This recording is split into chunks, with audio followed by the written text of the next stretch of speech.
Pak Mario, mana Pak Mario?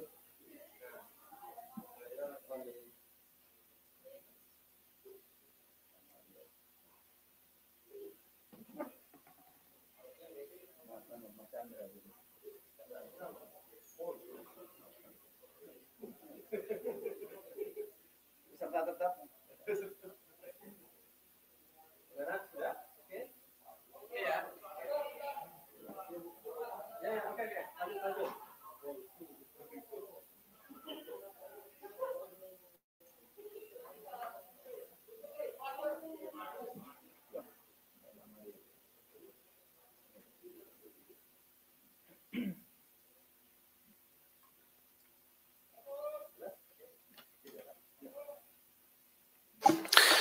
Bismillahirrahmanirrahim. Assalamualaikum warahmatullahi wabarakatuh. Selamat sore teman-teman semuanya. Sore hari ini kami akan menyampaikan perkembangan terkait dengan penanganan perkara dugaan korupsi suap ya, pemeriksaan pajak tahun 2016-2017 yang ini sering menjadi pertanyaan dari teman-teman. Kapan penyelesaian dan tindak lanjut dari perkara ini? Sekalipun kami sudah jelaskan bahwa tentu ketika penyidikan cukup, kami pastikan seluruh tersangka KPK itu dilakukan upaya paksa penahanan. Tinggal kemudian pengaturan waktunya, karena tentu kami harus menyesuaikan dengan kerja-kerja Satgas yang menangani perkaranya. Sore hari ini kami kemudian setelah penyidikan cukup, melakukan penahanan terhadap 2 orang tersangka yang nanti akan dijelaskan oleh Pak Deputi Penindakan mengenai uraian dari konstruksi perkara dan pasalnya. Setelah itu kami persilahkan teman-teman boleh bertanya. 3 orang kami beri kesempatan, kita fokuskan untuk perkara ini lebih dahulu, sekalipun nanti kami juga beri kesempatan sekaligus bertanya mengenai perkara-perkara yang sedang ditangani oleh KPK. Baik, kami silakan Pak Deputi Penindakan, Pak Karyoto, untuk menyampaikan beberapa poin perkembangan dari penanganan perkara dimaksud. Kami silakan, Pak. Terima kasih, Pak Ali. Assalamualaikum warahmatullahi wabarakatuh. Selamat sore, salam sejahtera, salam sehat untuk kita semua. Rekan-rekan jurnalis dari berbagai media yang saya hormati dan masyarakat Indonesia yang saya cintai dan saya banggakan.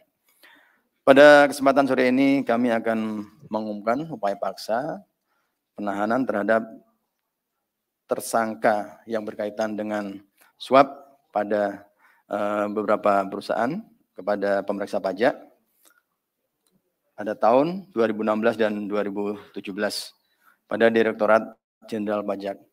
Perlu rekan-rekan ketahui bahwa peristiwa ini bermula dari internal Dinas Perpajakan yang mengetahui adanya perilaku yang menyimpang para pemeriksa pajak.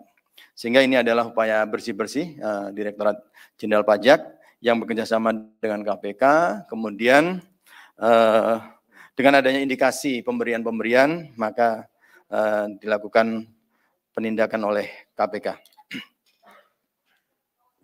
Kami akan menyampaikan informasi terkait dengan penahanan tersangka dalam penyidikan perkara dugaan tindak pidana korupsi, pemberian hadiah atau janji pada penyelenggara negara, atau yang mewakilinya untuk pemeriksaan perpajakan tahun 2016-2017 pada Direktorat Jenderal Pajak. KPK sebelumnya juga telah menetapkan dan mengumumkan beberapa pihak sebagai tersangka, sebagai berikut. APA, Direktur Pemeriksaan dan Penagihan pada Dirjen Pajak tahun 2016-2019. DR, Kepala Subdirektorat Kerjasama dan Dukungan Pemeriksaan pada Dirjen Pajak. AS, Ketua Tim Pemeriksa pada Direktorat Pemeriksaan dan Penagihan pada Dirjen Pajak. RAR, Konsultan Pajak. AIM, Konsultan Pajak. VL, Kuasa Wajib Pajak, dan AS, Konsultan Pajak. Untuk keperluan proses penyidikan, VL dan AS dilakukan upaya paksa penahanan oleh tim penyidik selama 20 hari terhitung sejak 25 Agustus 2022 sampai dengan 13 September 2022 di Rutan Polda Metro Jaya. Konstruksi perkara. Sekitar September 2017, PT Bank Panin Tbk mendapatkan pemberitahuan pemeriksaan pajak untuk tahun pajak 2016 dari Direktorat Pemeriksaan dan Penagihan Direktorat Pajak. Menyikapi pemberitahuan tersebut, Ahmad Hidayat selaku Direktur Keuangan PT Bank Panin memberikan kuasa pada VL yang juga menjabat selaku Komisaris PI untuk bertemu dengan tim pemeriksa pajak. Adapun susunan dari tim pemeriksa pajak pada P2 Direktorat Pajak, yaitu Wawan Ridwan selaku Supervisor, Alfred Simanjuntak selaku Ketua Tim Pemeriksa, dan Yulmanisar serta Febrian selaku anggota tim pemeriksa. Pada Juli 2018, VL menerima Wawan Ridwan, Alfred Simanjuntak, Yulmanisar, dan Febrian di gedung Dirjen Pajak dan meminta agar besaran nilai surat ketetapan pajak PT Bank Panin di tahun 2016 bisa dikondisikan menjadi kurang bayar hanya sebesar 300 miliar rupiah. VL juga menjanjikan adanya pemberian sejumlah uang pada tim pemeriksa yang diinformasikan melalui Yulmanisar sebesar 25 miliar rupiah. Yulmanisar kemudian melaporkan tawaran VL tersebut pada Wawan Ridwan dan Dadan Ramdhani untuk diteruskan lagi pada Angin Praitno selaku Direktur P2 Ditjen Pajak agar keinginan VL bisa segera ditindaklanjuti. Angin Praitno Haji selanjutnya diduga menyetujui dan memerintahkan Dadan Ramdhani, Wawan Ridwan, Alfred Simanjuntak, Yulmanisar, dan Febrian untuk mengkondisikan surat ketetapan pajak PT Panin Bank Panin Tbk sesuai permintaan VL. Atas terbitnya SKP tersebut dari 25 miliar yang dijanjikan di awal oleh VL baru disanggupi hanya sebesar 5 miliar dengan penyerahan uang tunai melalui Wawan Ridwan.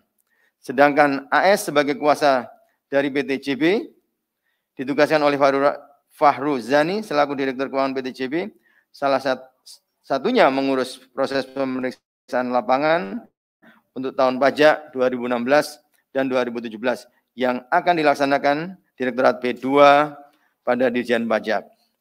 Selanjutnya, sekitar Maret 2019, AS datang ke gedung Dirjen Pajak dan menemui tim pemeriksa pajak. Yang susunan timnya masih terdiri dari Dadan Ramdhani, Wawan Ridwan, Alfred Simanjuntak, Yulmanisar, dan Febrian. AS meminta agar SKP PT JB diturunkan besaran nilainya dan nantinya akan memberikan uang sebesar 40 miliar rupiah. Wawan Ridwan dan Dadan Ramdhani kemudian melaporkan permintaan AS pada Angin Praitno Haji dan langsung disetujui Angin Praitno Haji. Sesuai perintah Angin Praitno Haji, tim pemeriksa kemudian kembali mengkondisikan hasil pemeriksaan pajak PT JB, di mana untuk tahun 2016 diterbitkan surat ketetapan pajak kurang bayar sebesar 70 miliar dan untuk tahun 2017 diterbitkan surat ketetapan pajak lebih bayar sebesar 59,9 miliar rupiah. Dari komitmen AS sebesar 50 miliar yang direalisasikan hanya 40 miliar. Dengan pembagian yaitu 35 miliar diberikan secara bertahap bertempat di gedung Dirjen Pajak yang diterima langsung Wawan Ridwan sebagai perwakilan dari Angin Praitno Haji, Dadan Ramdhani, Alfred Simanjuntak, Yulmanisar, dan Febrian. Sedangkan AS mendapatkan bagian 5 miliar rupiah. Atas perbuatannya, para tersangka disangkakan melanggar pasal 5 ayat 1 huruf A atau pasal 5 ayat 1 huruf B atau pasal 13 Undang-Undang Republik Indonesia Nomor 31 Tahun 99 tentang pemberantasan tindak pidana korupsi sebagaimana telah diubah dengan Undang-Undang Nomor 20 Tahun 2001 tentang perubahan atas Undang-Undang Nomor 31 Tahun 99 tentang pemberantasan tindak pidana korupsi. Pada kesempatan ini juga kami menghimbau kepada para wajib pajak harus berani. Ya, harus berani, artinya kalau sudah mempunyai konsultan pajak, ya betul-betul pembayaran pajak harus sesuai dengan ketentuan perundang-undang. Karena kewajiban konsultan pajak adalah memberikan konsultasi yang sesuai dengan peraturan perundang-undang. Demikian, terima kasih. Baik, terima kasih Pak Deputi yang telah menyampaikan poin perkembangan perkara ini. Pada prinsipnya hari ini kami melakukan penahanan 2 orang, yaitu VL dan AS untuk sampai nanti tanggal 13 September 2022 di rutan Polda Metro Jaya. Silakan 3 orang penanya. Oke, 1, 2, 3. Nanti boleh setelahnya ya, Mbak. Standar dulu Mas Chandra. Setelah itu nanti Mas Aryo ya. Iya, saya Chandra dari medcom.id. Ini mau nanya, kok yang 2 ini paling terakhir gitu ditahannya? Kok apakah ada kesulitan? Terus apakah kan dulu ada 2 truk barang bukti yang dihilangkan. Nah, apakah itu termasuk kesulitan yang dialami sampai mereka berdua ini susah ditahan, lama ditahan maksudnya gitu. Terus mau nanya soal kasus pajak juga, waktu itu kan didakwaannya Wawan Ridwan, ada 8 perusahaan dan 1 orang yang ngasih uang terkait manipulasi pajak ini. Nah itu kok nggak diproses gitu, yang 8 perusahaan sama 1 orang itu. Terus mau nanya kasus lain. Pertama, ada anggota DPRD DKI yang bilang ada sistem jual beli jabatan di Pemprov DKI. Dia bilang untuk menjadi lurah itu harus bayar 250 juta. Nah ini gimana? Apakah KPK akan mendalami kabar itu? Terus mau nanya soal temuan 2,5 miliar dari penggeledahan terkait kasus suap Unila kemarin. Nah ini kan 2,5 miliar berarti kan bukan dari 1 orang doang gitu kan. Apakah pemberi suap lain dalam proses penerimaan mahasiswa baru itu bakal diproses juga? Terus mau nanya soal perkembangan pencarian buronan atas nama Paulus Thanos. Itu kan udah dinyatakan sama KPK kemarin sebagai buronan. Nah, apakah KPK sudah berkoordinasi dengan pihak-pihak terkait untuk mencari mengekstradisi Thanos dari Singapura? Terus terakhir mau nanya soal kasus Bansos. Hasil audit untuk dugaan pasal 2 dan pasal 3 dalam pengadaan Bansos itu gimana? Apakah KPK sudah berkoordinasi dengan BPK atau BPKP terkait audit itu biar cepat naik ke tahap penyidikan gitu? Gitu aja.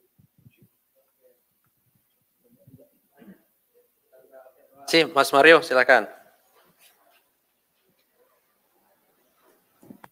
Ya, makasih. Saya cuma nyambung pertanyaan sebelumnya. Ya, ini belum ada penjelasan secara sistematika hukum terkait kenapa ini mesti lama. Ataukah ada yang memang ditunggu dari kasus lain baru ini ditahan. Terus kedua, nyambung lagi pertanyaan Chandra tadi. Soal penghilangan barang bukti itu seperti apa? Tidak ada sedikit pun jawaban yang baunya aja nggak ada, berbau hukum aja tuh jawaban dari KPK nggak ada. Penahanannya paling terakhir, ada orang dugaan menghilangkan barang bukti, dibiarkan dengan alasan kita sudah ada. Itu nggak masuk hukum, nggak masuk ranah penjelasan. Pertanyaan saya ini sangat spesial orang ini. Ini siapa ini?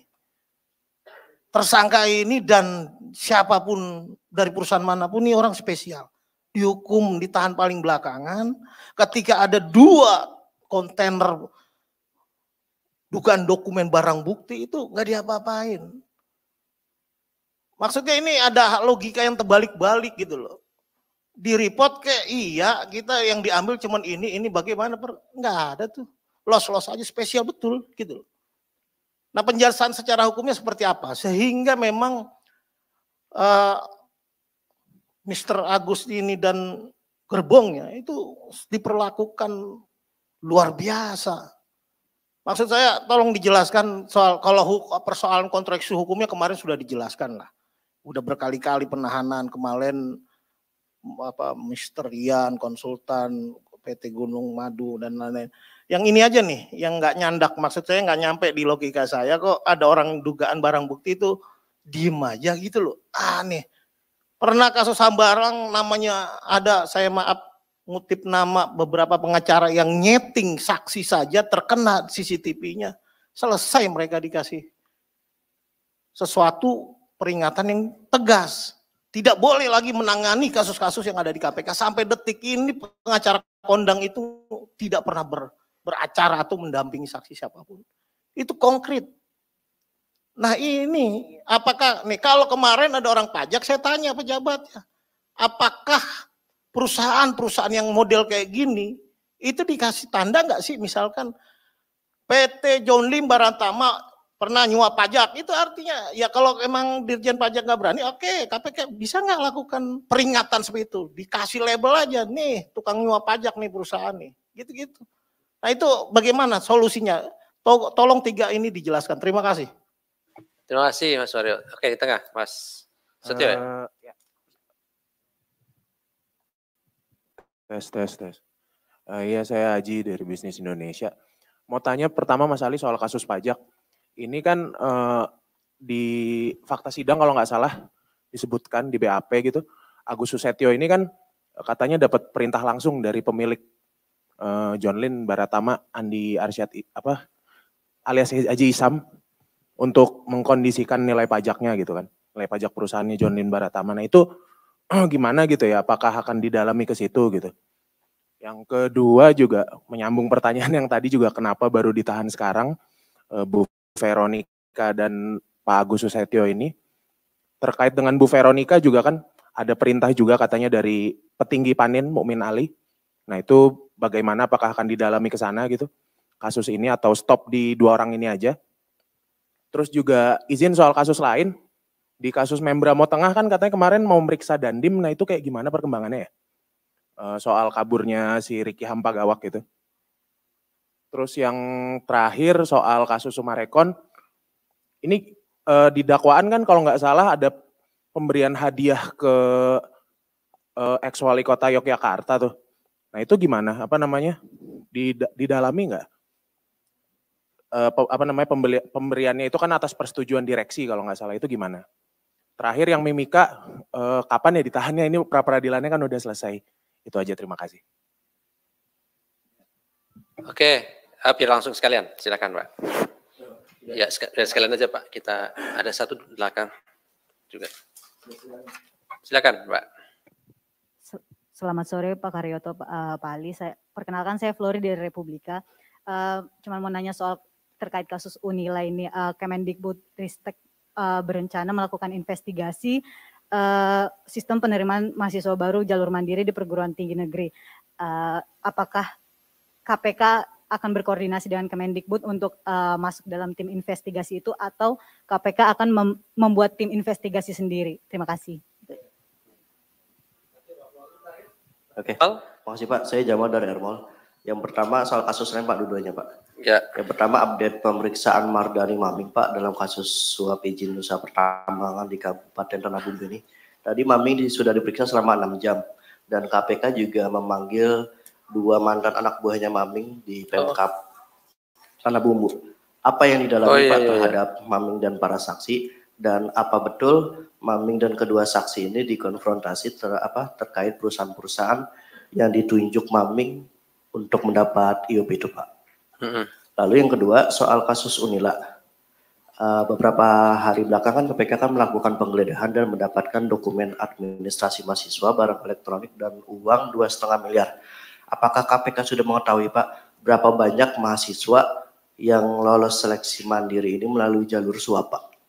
Dan apakah seleksi jalur suap ini sudah terjadi tahun-tahun sebelumnya gitu Pak? Paling cukup, terima kasih. Oke, makasih. Jamal dan semuanya, silakan. Terima kasih rekan-rekan atas perhatiannya. Saya akan jawab yang saya memahami, nanti kalau yang perkembangan penyidikan biasanya Pak Ali lebih connect dengan para penyidiknya. Saya balik ya. Yang pertama masalah pemanggilan Maming, ini nanti Pak Jubir ya, bagaimana isinya. Memang kalau ada istilah konfrontasi berarti ada yang belum sesuai ya. Itu cara-cara secara teknis penyidikan menghadapkan pihak-pihak tertentu yang keterangannya belum bersesuaian. Kemudian Unila, ya jelas ini namanya perkara suap, itu kalau tidak ada alat buktinya, dua-dua pihak sama-sama akan diam. Tetapi mudah-mudahan ada catatannya atau ada apa. Dari yang satu tidak ada catatannya, mungkin pihak yang lain ada catatannya. Ya. Ini akan kita kembangkan dan tentunya hal ini sangat mencederai dunia pendidikan. Orang mau masuk sekolah saja harus bayar, kan gitu. Bagaimana mau masuk yang lain-lain? Ya, tadi isunya juga mau jadi lurah bayar. Kalau di Probolinggo sudah betul, jadi lurah PC aja bayar, ya puluhan juta. Kalau di Jakarta tadi siapa? Pak Chandra yang bilang 250. Ya, kalau memang ada, sekalian saya jawab itu juga. Kalau memang ada laporannya yang bagus, informasinya bagus, kita akan coba cari bukti-bukti pendukungnya. Artinya ditemukan 2,5 M, kalau memang itu sumbernya yang bersangkutan nanti bisa menceritakan dari mana ya sumbernya, ya kita ingin cross check. Kalau dia tidak bisa menceritakan berarti memang ini diduga hasil-hasil dari seleksi ya. Kalau nggak salah jalur mandiri ini yang sangat terbuka peluangnya untuk melakukan itu. Kemudian masalah sebenarnya di KPK ini di Kedeputian Pencegahan ada satu direktorat namanya Direktorat Monitoring ini sangat bagus terhadap kajian sistem ya, kajian sistem dan biasanya kalau sangat mendesak dari Direktorat Monitoring meminta bahan kepada kami Kedeputian Penindakan bagaimana modus operandi. Bagaimana modus operandi dengan Direktorat Monitoring ini turun langsung bisa memberikan saran-saran terhadap bagaimana upaya untuk melakukan menutup celah-celah terjadinya peluang ya. Yang punya kewenangan menjual kewenangannya, yang butuh kesempatan untuk masuk memanfaatkan kewenangan itu sehingga terjadilah kesepakatan dua pihak, yang satu memberikan sesuatu, yang satu memberikan privilege sesuatu. Nah, mudah-mudahan saja Depdikbud juga betul-betul merasakan ini sebagai sebuah pukulan yang sangat mencederai, sehingga dari internal mereka sendiri akan berupaya bagaimana membuat sistem rekrutmen yang bisa bersih. Kemudian, Mas Aji, tentang fakta-fakta persidangan. Saya katakan kembali, fakta-fakta persidangan, kalau dari kejaksaan penuntutnya nanti akan membuat laporan ke kami, tentunya akan didiskusikan. Ya, perkembangannya seperti apa? Apakah di dalam fakta persidangan ada bukti-bukti permulaan, perintahnya kayak apa, bentuknya kayak apa, akan didalami khusus dalam satu diskusi. Kami itu namanya ekspos di tingkat kedeputian. Dan di situ akan hadir penyelidik, penyidik, dan penuntut umum. Dan para struktural seperti Direktorat Penyidikan, penuntutan, dan saya sendiri. Ini tetap berlaku pada dua hal yang tadi dikatakan terhadap dari JP maupun PAN.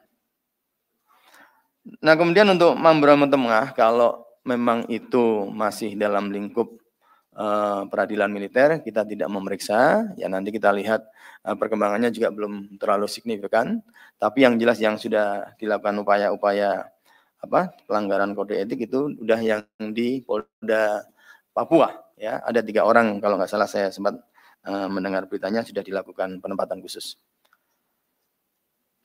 Sumarekon ini ada satu hal yang memang harusnya para investor harus berani, ya investor itu harus berani. Ya saya berikan ilustrasi, kalau ada investor yang ternyata para kepala daerah yang punya kewenangan memberikan perizinan mempersulit, ya sehingga harus memberikan sesuatu. Dan kalau kita kembangkan ke arah ke sana, ya misalnya seseorang pemilik PT ditangkap, ditahan, akhirnya tidak jadi investasi. Ya, nah ini sebenarnya yang paling pasal yang paling tepat adalah upaya-upaya pemerasan oleh orang-orang yang mempunyai kewenangan. Nah, kami juga kemarin kepada para penyelidik, ya coba kalau dengan cara gitu, saya akan yakin hukumannya akan lebih berat ya, Pak Ali ya, karena upaya pemerasan ini beda dengan suap. Suap itu dua belah pihak menghendaki. Tapi kalau upaya pemerasan itu satu pihak yang sangat menghendaki. Kenapa? Ya sebenarnya investor tidak mau, kalau disuruh bayar nggak mau.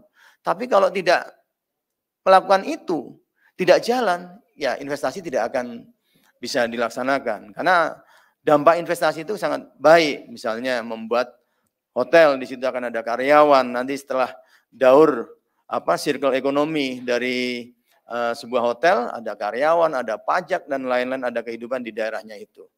Nah, kami sangat menyayangkan juga pada para penyelenggara negara, kepala daerah yang mempunyai kewenangan dalam hal memberikan perizinan, mempersulit para investor. Ya, ini juga menjadi penekanan pemerintah, yang namanya dunia investasi jangan dihambat. Ya, kalau dihambat ya bentuknya seperti itu. Namun kita juga akan melihat bagaimana peran aktif daripada orang-orang yang terlibat dalam korporasi itu. Kemudian Pak Mario, nah ini bicara logika hukum. Nah, logika hukum. Dari awal bahwa kami menerima pelimpahan dari Dirjen Pajak, perkara ini adalah perkara suap, ya, bukan perkara pemeriksaan pajak. Ya terkait barang-barang bukti yang dituduhkan itu sebagai barang bukti, pada saat awal kita sudah bersepakat, ya, bahwa dengan adanya administrasi penal law, makanya hal-hal yang terkaitan dengan urusan tindak pidana pajak diambil alih oleh Direktorat Pajak. Dan ini sudah terbukti. Misalnya PTJB, akhirnya dia hitung-hitungan membayar lebih besar, namun tidak terlalu besar. Yang besarannya cukup signifikan adalah PT PAN, itu cukup signifikan jumlahnya, namun dengan adanya putusan itu, yang bersangkutan juga sedang dalam keadaan banding. Dan PT GMP juga sama, besarannya cukup besar, itu juga sedang banding. Artinya apa? Ketika Direktorat Pajak sendiri punya kewenangan untuk melihat ke dalam apakah ada tindak pidana perpajakan, dia punya kewenangan untuk melakukan penindakan. Dan di situ denda, pidana kurungan maupun pidana dendanya cukup besar, ya. Dari yang teringan 2 kali lipat yang seharusnya dibayar, yang terberat adalah 4 kali lipat besaran yang harus dibayarkan. Tadi kaitannya masalah barang bukti saya jelaskan. Kalau suap kita sudah cukup, ya sudah. Kita tidak bicara pasal 2, pasal 3. Ya. Nah, sekarang barang bukti yang misalnya dianggap barang bukti yang bertrek-trek itu apa bentuknya? Karena kita berawal dari pemeriksa Direktorat Pajak. Kalau kita bicara konstruksi tentang pasal 2, pasal 3, ada misalnya perbuatan-perbuatan melawan hukum, ada dokumen-dokumen yang perlu kita amankan, kita bisa melihat. Kita membaca dokumen perpajakannya aja juga sudah agak jelimet, ya. Dan ini kemarin kesepakatan sudah diambil alih oleh Dirjen Perpajakan. Kemudian masalah sebenarnya tidak ada yang istimewa dengan 2 tersangka di belakang ini. Semuanya kembali hanya urutan waktu saja, ya. Karena 1 satgas atau 2 satgas yang tandem itu menangani banyak sekali perkara, ya. Ini yang ngejar-ngejar juga kita. Kapan ditahan, kapan ditahan. Kalau maunya pimpinan, seketika itu, mungkin 6 konsultan pajak itu ya harus segera ditahan. Tapi dari 1, 2, tambah 2 lagi, tambah 2 lagi, tambah 1 lagi, tambah 2 lagi. Nah itu pun butuh waktu. Ya, kembali ya, flow jalannya perkara di KPK ini, kalaupun penyidik sudah siap, JPU belum siap, tidak bisa juga antriannya. Yang pertama kali kalau penyidik JPU sudah bersidang dan sudah selesai, berarti dia siap melakukan persidangan lagi. Flow-nya seperti itu. Jadi tidak ada yang istimewa harus kenapa di akhir, itu tidak ada. Kalau maunya kami, kalau bisa ada 10 tersangka ya harus segera 10. Tapi kemampuan mereka. Ya. Karena setiap satgas itu anggotanya mungkin 5, sehingga di 10, dan di anggota satgas juga ada yang sedang sekolah misalnya. Dia sekolah di Klatbim 2, ya, maupun Saspim.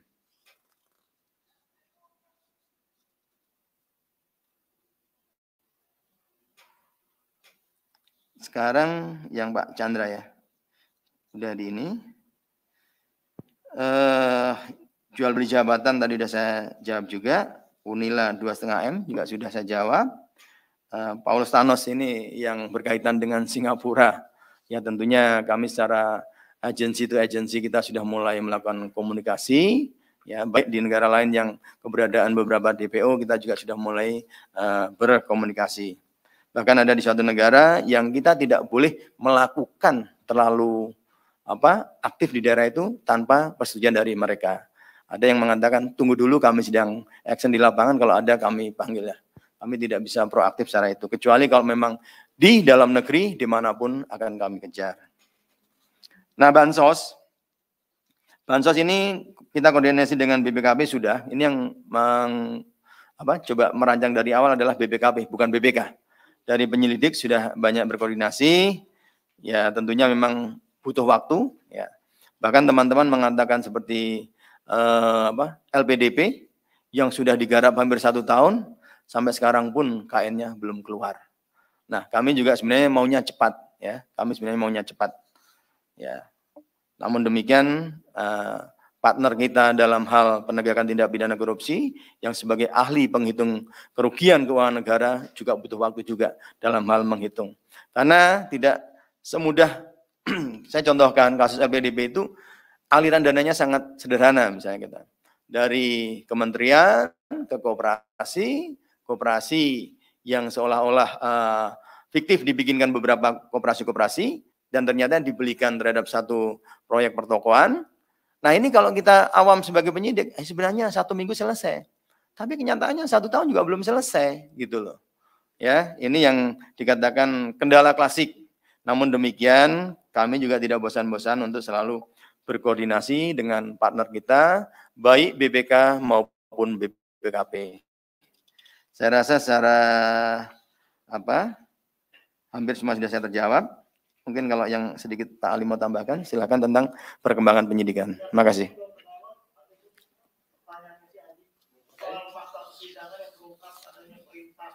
Ini tadi sudah saya jawab bahwa itu akan dirapatkan dan JPU berkewajiban membuat berita acara, ya. Dan tidak mungkin terus kemudian langsung kita ini dirapatkan dulu. Di situ ada penyelidik, ada penyidik, dan ada penuntut. Terima kasih. Baik, terima kasih izin Pak Deputi. Tadi dari Mbak Flori ya, terkait dengan adanya tim investigasi dari Kemendikbud, saya kira ya KPK dukung dan dorong itu begitu ya. Karena sesungguhnya KPK sendiri sebelum adanya tangkap tangan ini telah memberikan rekomendasi berdasarkan surat edaran KPK ya. Tanggal 29 Maret 2022 tentang penyempurnaan tata kelola penerimaan mahasiswa baru jalur mandiri S1 perguruan tinggi negeri. Artinya sudah ada kajian oleh KPK terkait bagaimana kemudian potensi yang kemungkinan terjadi mengenai penerimaan mahasiswa jalur mandiri ini, gitu atau jalur non reguler ini, begitu ya. Ada beberapa di situ disebutkan ya terkait dengan misalnya metode dan alur seleksi calon mahasiswanya, begitu ya. Kemudian juga kami berkoordinasi dengan pihak perguruan tinggi mengenai sistem pengaduannya, gitu ya. Ada jaga kampus dan lain-lain, begitu ya. Artinya ingin saya sampaikan begini, karena ada beberapa juga pihak di luar mengatakan bahwa kenapa sih kemudian KPK melakukan penindakan OTT, tidak dilakukan pencegahan lebih dahulu. Kami ingin tegaskan KPK sudah melakukan pencegahan, memberikan rekomendasi langsung di tahun 2022 ini bahkan. Dan tentu ini berdasarkan kajian yang kemudian ada banyak laporan yang masuk ke KPK terkait dengan bagaimana pelaksanaan dari uji penerimaan mahasiswa baru melalui jalur mandiri ini, begitu ya. Ini ada azan, Pak. Mungkin berhenti sejenak sebentar, ada azan maghrib.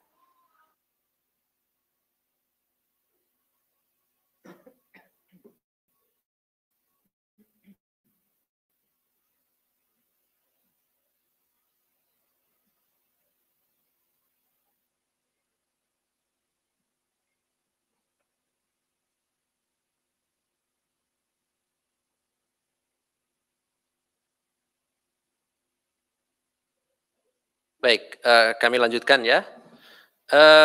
Jadi selain tadi misalnya rencana jumlah mahasiswa yang akan diterima melalui jalur ini, kemudian juga di sini ada indikator atau kriteria kuantitatif yang akan digunakan untuk menentukan calon mahasiswa yang akan diterima. Kemudian metode dan alur seleksi calon mahasiswanya seperti apa.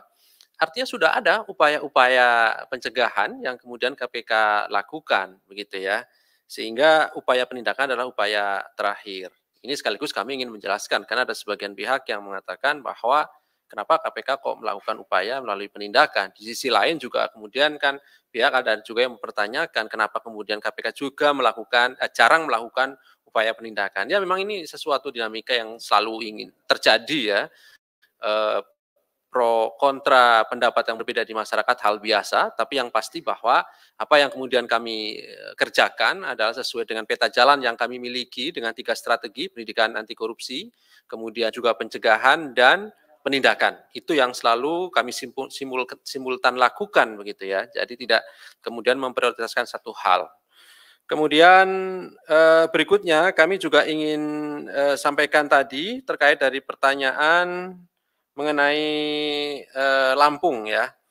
Terkait yang di Lampung, jadi benar kemarin kami melakukan penggeledahan ya di beberapa lokasi di rumah tersangka dan pihak-pihak terkait lainnya, dan hari ini juga kemudian dilanjutkan penggeledahan dimaksud di beberapa tempat di Lampung. Dan kemudian ditemukan juga barang bukti selain dokumen, kemudian barang bukti elektronik, kami juga menemukan uang tunai tadi ya, sudah dijelaskan oleh Pak Deputi, uang cash, uang tunai dalam bentuk rupiah dan mata uang asing dolar Singapura serta euro, begitu ya. Kalau kemudian dijumlah total, dirupiahkan seluruhnya sekitar kurang lebih 2,5 miliar. Tentu ini nanti kami akan sita dan akan konfirmasi kembali ya kepada para saksi yang segera kami agendakan.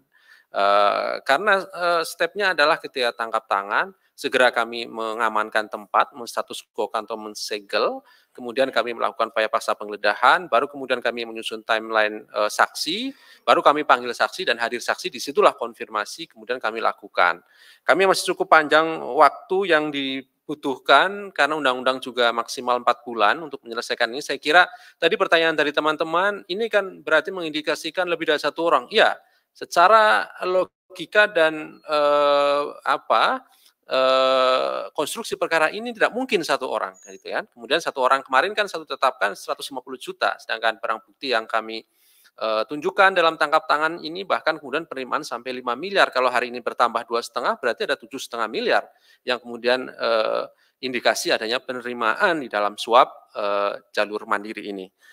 Oleh karena itu tentu nanti tunggu teman-teman, kami harap bersabar karena setiap perkembangannya pasti kami akan sampaikan, kami publikasikan sebagai bentuk transparansi kerja-kerja KPK. Kemudian berikutnya terkait dengan MM. Tadi ada pertanyaan ya Mas Jamal ya. Jadi betul tersangka MM hari ini diperiksa sebagai tersangka di Gedung Merah Putih KPK. Kemudian kami juga memanggil 2 orang sebagai saksi ya Mas Jamal. Tadi kami konfirmasi terkait dengan perusahaan-perusahaan, ya, pengetahuan dari tersangka sendiri terkait dengan perusahaan-perusahaan apa saja yang kemudian dari data yang kami miliki dikonfirmasikan kepada tersangka. Seorang tersangka itu punya hak boleh tidak menjawab bahkan ya, tetapi sekali lagi keterangan seorang tersangka itu kan hanya bagian dari 1 alat bukti.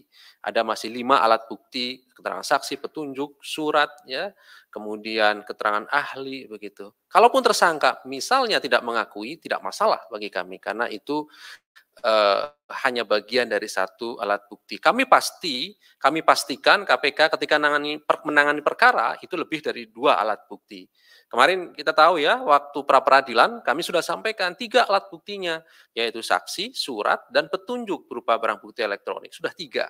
Kalaupun tersangka membantah, silakan itu haknya. Gitu. Tetapi kami punya kewajiban tentu untuk terus mengkonfirmasi kepada tersangka, karena tersangka pun juga harus dilakukan pemeriksaan untuk diberi kesempatan pembelaan hak-haknya ataupun bahkan akan menghadirkan saksi yang meringankan, pasti kami beri kesempatan itu.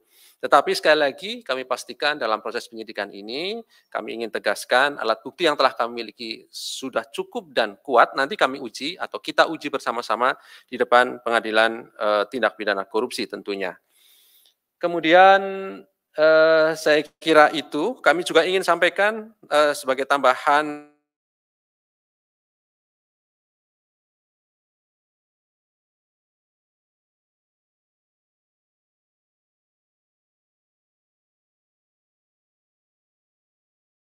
kemudian LMSA, saat ini perkaranya telah lengkap berkas perkaranya ya, telah lengkap berkas perkara baik formil maupun material, sehingga hari ini tadi dilakukan penyerahan baik tersangka kepada dari penyidik kepada jaksa penuntut umum, sehingga kemudian dilakukan penahanan kembali selama 20 hari ke depan sampai nanti tanggal 13 September 2022.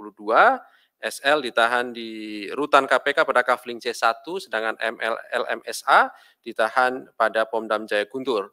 Dan dalam waktu 14 hari kerja ke depan dipastikan KPK telah melimpahkan berkas perkara maupun surat dakwaan terkait dengan perkara lanjutan perkara dana PEN ini ke Pengadilan Tindak Pidana Korupsi.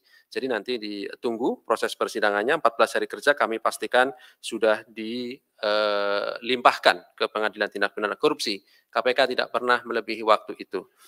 Kemudian berikutnya yang terakhir saya kira karena tadi ada hubungannya dengan perkara Sumarekon atau Jogja ya, suap Yogyakarta, hari ini juga sudah dilimpahkan ya berkas perkara dengan terdakwa Dandan Jaya Kartika selaku pemberi suap Wali Kota Yogyakarta ke Pengadilan Tindak Pidana Korupsi pada Pengadilan Yogyakarta.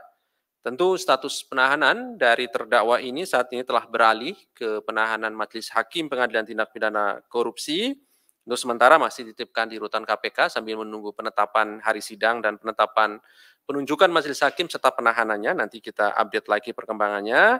Nanti pada sidang perdana tentu kami akan sampaikan kapan waktu persidangan perkara dimaksud. Saya kira cukup terkait Mimika. Oke, terkait Mimika. Ya, baik. Terkait dengan Mimika, tentu kami mengapresiasi putusan dari Hakim Tunggal pada Pengadilan Tindak Pidana, pada Pengadilan Negeri, pada Pengadilan Jakarta Selatan, di mana tersangka Bupati Mimika ini mengajukan pra-peradilan dan sudah diputus ditolak oleh Hakim. Karena dari awal pun kami yakini bahwa seluruh proses penyidikan yang dilakukan oleh KPK ini telah sesuai dengan mekanisme dan aturan yang berlaku. Sekali lagi, prinsip kami dalam menangani perkara adalah menegakkan hukum yang dilakukan oleh KPK tidak akan pernah melanggar hukum itu sendiri.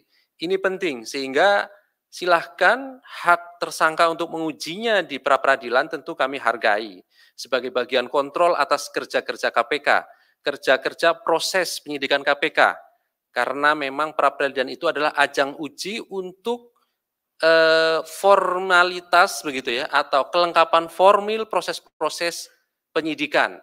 Jadi bukan materinya. Sehingga kemarin seperti di perkara MM ada beberapa pihak yang mencoba masuk ke materi penyidikan dan itu ditolak oleh hakim. Karena memang sesungguhnya pra-peradilan itu bukan itu tempat uji untuk materi dari perkara penyidikan. Tentu ujinya nanti di Pengadilan Tipikor gitu ya, Pengadilan Tindak Pidana Korupsi, bukan di Pengadilan Negeri Jakarta Selatan. Dan tentu berikutnya, Mas Mario, proses penyidikan perkara ini kami tetap jalan, ya, perhitungan kerugian negara juga terus dilakukan. Informasi yang terakhir kami peroleh sudah hampir selesai secara dokumen, karena tentu kerugian keuangan negara itu sesuai putusan Mahkamah Konstitusi itu kan penyidik pun bisa menghitungnya ya sendiri. Tetapi di dalam proses persidangan tentu kan ada dokumen perhitungan kerugian keuangan negara sebagai satu alat bukti yang didukung dengan nanti ahli, baik itu ahli keuangan negara ataupun ahli perhitungan keuangan negara. Nah ini kan butuh proses, begitu ya.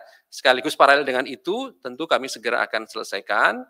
Sekali lagi seluruh tersangka KPK pasti kami lakukan penahanan. Cuman tinggal waktunya saja nanti ditunggu, harap bersabar teman-teman, pasti kami akan sampaikan kapan, waktu, kemudian konstruksi, kalau kemudian ada yang belum kami umumkan, pasti kami sampaikan. Prinsipnya kerja-kerja KPK, transparansi kerja-kerja KPK, selalu kami sampaikan kepada masyarakat dan teman-teman semuanya. Saya kira itu, mohon izin ada tambahan Pak. Cukup ya teman-teman, kami akhiri. Assalamualaikum warahmatullahi wabarakatuh.